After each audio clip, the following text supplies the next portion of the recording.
Con Ya está, nosotros sí. ya el abogado Roosevelt Cedeño, a quien le damos la bienvenida. Roosevelt, bienvenido, buenos días. Buenos días.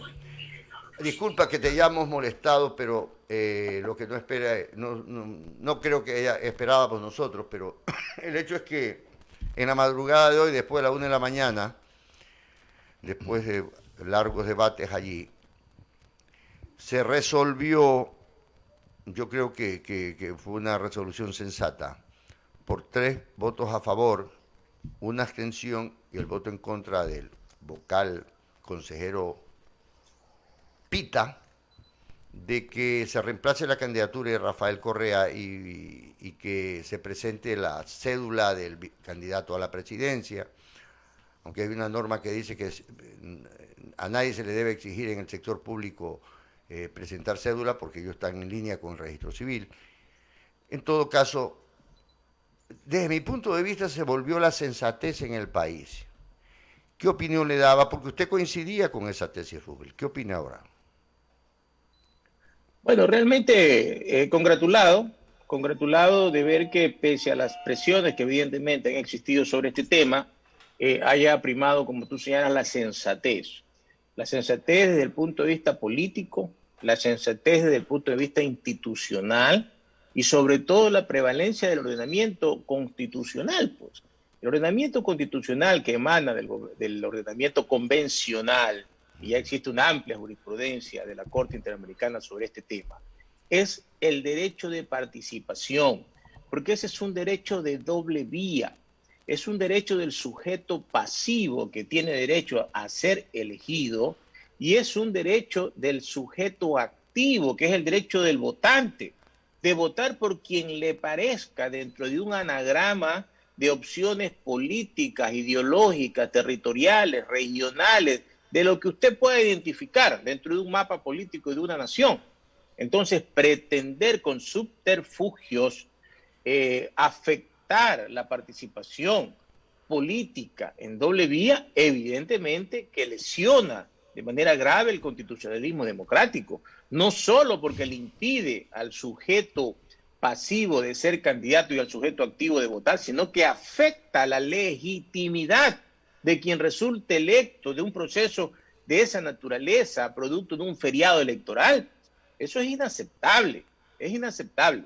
Entonces, además que la normativa infraconstitucional es muy clara, clarísima, que tiene 2 etapas definidas, como la analizábamos ayer o anteayer.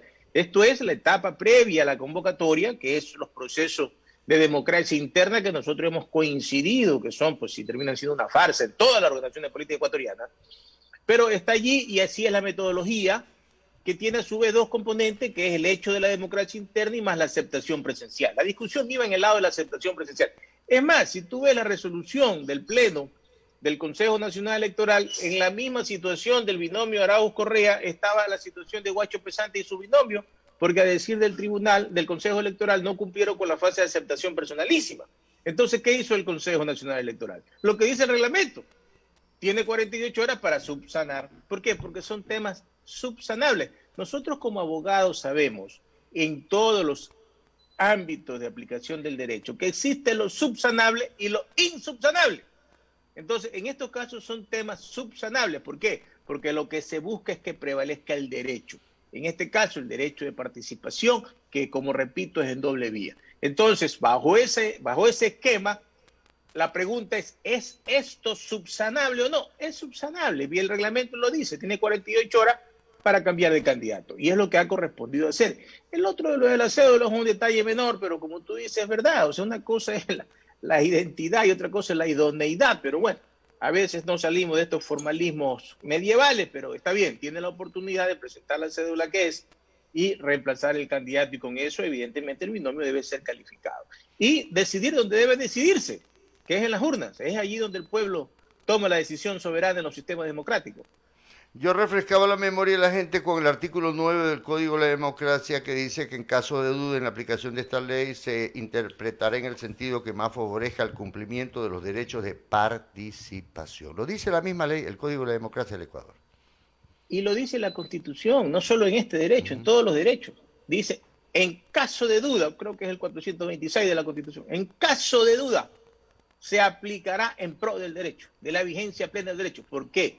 Porque el artículo 1 define qué clase de Estado somos. Estado constitucional y de derechos. De derechos significa que, aún habiendo duda, decanta a favor del derecho. Si es que hubiera duda. Y acá no lo hay. No lo hay, porque el reglamento establece el procedimiento. Eso de que es una sola candidatura, que son como un matrimonio, que si no hay el uno, esas son interpretaciones restrictivas que buscan afectar el derecho de participación. Y la metodología constitucional prohíbe que usted haga interpretaciones restrictivas que tengan como fin la vulneración de un derecho. Eso está prohibido en el esquema que tenemos en el Ecuador y en la mayoría de los estados latinoamericanos, que vivimos un esquema convencional de derechos y de protección a los derechos humanos. Roosevelt, buenos días. Subsanado Buenos este problemita que trajo mucha cola, que hizo correr mucha tinta, que tantos rumores se corrieron a lo largo de varias semanas, gana la democracia, sale ganando el país, sale ganando el estado actual que vivimos y sobre todo sale ganando el colectivo ciudadano porque entre más opciones haya, entre más corrientes políticas haya participando en un ajuste electoral, hay mayor oportunidad de escoger y que obviamente gane el mejor, ¿no es cierto? De acuerdo, nosotros somos una nación pequeña pero muy diversa y nosotros siempre vamos a tener muchos candidatos. Esa es la historia republicana. No podemos dejarnos apantallar que en los Estados Unidos solo hay 2 candidatos, que es un país tan grande. Lo cual no es verdad, Rubén. Lo cual no es cierto, eso le iba a decir, porque hay muchos candidatos que no son publicitados, nada más. Pero hay 2 grandes estructuras, que son estructuras casi que institucionales, que se plantean una especie de bipartidismo. Pero las naciones que no son los Estados Unidos, que es un país más institucionalizado, que han intentado el bipartidismo, no les ha ido muy bien. No les ha ido muy bien. Y han habido opciones que han roto ese bipartidismo. Eso pasó en Chile, pasó en Colombia, en su momento, pasó en Colombia, pasó en Uruguay. ¿Por qué? Porque la ciudadanía necesita diversidad. Entonces eso no es malo. Hay mucha gente que pinta eso como malo. No, que 17, 18, que todas las vaya 20, 30, los que deban haber. Porque nosotros tenemos un mecanismo de segunda vuelta. Entonces los 2 primeros van a un balotaje y en ese el país tiene 2 opciones y decide sobre esas 2 opciones. Y bueno, y quien gana en primera vuelta pues es porque logró acumular el respaldo popular necesario, que además en nuestro país es bastante estricto, pues, ¿no? Existe un porcentaje mínimo y una diferencia con el contendor. Creo que es 40% y más del 10% para poder tener en primera vuelta. Eso, como tú señalas, Iván, esos son esquemas, son opciones que el país debe tenerlas allí. Eso contribuye y fortalece la democracia. Y en función de eso, yo creo que al final del día el país gana. Porque lo otro es utilizar estos subterfugios para empezar a vetar candidaturas, quedarnos con 3 o 4, que es lo que muchos quisieran, y obviamente en medio de esos 4 es el gran elegido del establishment ecuatoriano, y eso va a generar un gobierno ausente de legitimidad. Y al final el país pierde, porque se van a implementar mecanismos, políticas públicas, que no las puede sustentar un gobierno con falta de legitimidad democrática. Hace también varias semanas se habló incluso que no solamente el binomio Arauz-Correa sería descalificado, sino también el binomio Pérez-Cedeño. Recordemos que la señora Marangoni renunció a las 24 horas de haber participado en primarias y de haber aceptado internamente, no ante el CNE, su nominación como precandidata a la vicepresidencia de la República. Pero en definitiva se hablaba de que los 2 binomios eventualmente podrían ser eliminados por el CNE.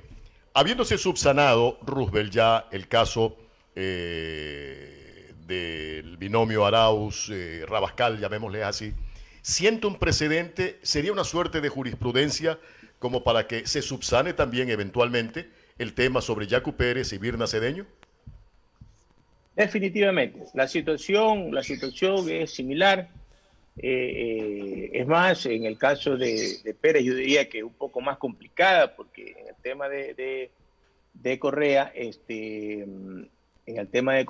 el expresidente sí participó en la primaria. En el caso de la candidata Cedeño, ella no participó en la primaria, ¿no? Es un acto que se dio después de una decisión de la agrupación, justamente porque había renunciado y que había sido designado en la primaria. Entonces, en el caso del binomio Arauz-Correa primero, participó Correa y participó Rabascal. Es decir, ambos participaron en esa etapa. Obviamente que no pueden acudir al Consejo Nacional Electoral los 2 precandidatos a aceptar ser candidatos, Entonces acudió Correa con el modelo que nosotros sabemos y eso no fue aceptado por el Consejo Nacional Electoral, pero eso es un tema de forma y es un tema de forma subsanable. Eso lo dice nuestra Constitución, nunca se puede sacrificar la justicia por meras formalidades, ¿no es cierto? En el caso de Pérez también hay un tema de forma, la organización política ya tiene su precandidata y lo que corresponde es que le califique, así como han calificado la del candidato o han dado la oportunidad a Guacho Pesante de que también subsane. Son temas subsanables. Entonces, como usted señala, es un tema que tiene un grado de corrección y que debe ser considerado en las próximas 48 horas. Gracias, Rubén. No te quitamos más tiempo. Sabemos que estás medio apretado el tiempo tengo también. Que conectarme a una audiencia, sí. Muchas gracias, Rubén. Muchas gracias a usted y a los radioescuchas y a la gente que nos ve y nos escucha, ¿no? Bien,